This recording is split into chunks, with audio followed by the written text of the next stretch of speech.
Pisana slova latinice I i T. Ovo je naš treći čas. I kao igla. Veliko I se piše kao ćirilično slovo J. Obratite pažnju na redosled poteza. I malo slovo I liči na G, ali ima tačkicu. Ovo je slovo T, T kao tiganj. Veliko slovo T liči na ćirilično slovo G.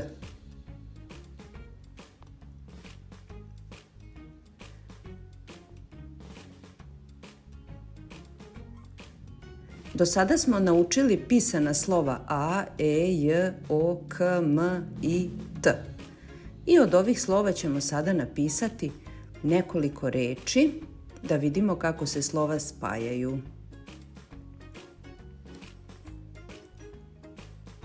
Tim,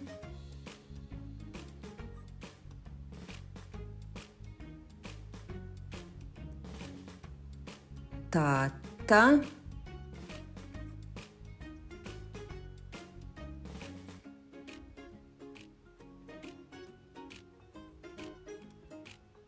mata,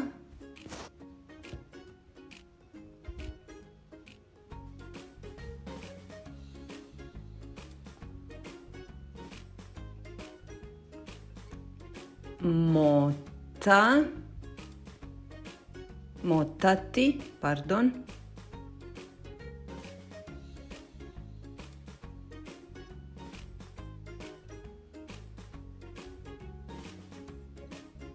mita,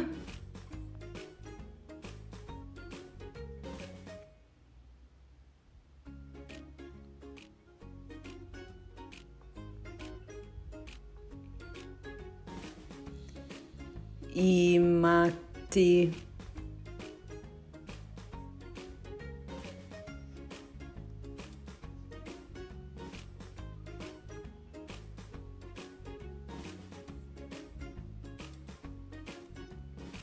tama,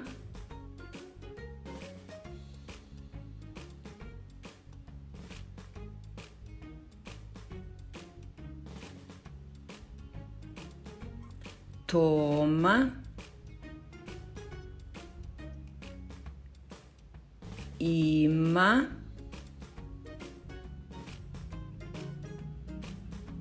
tim.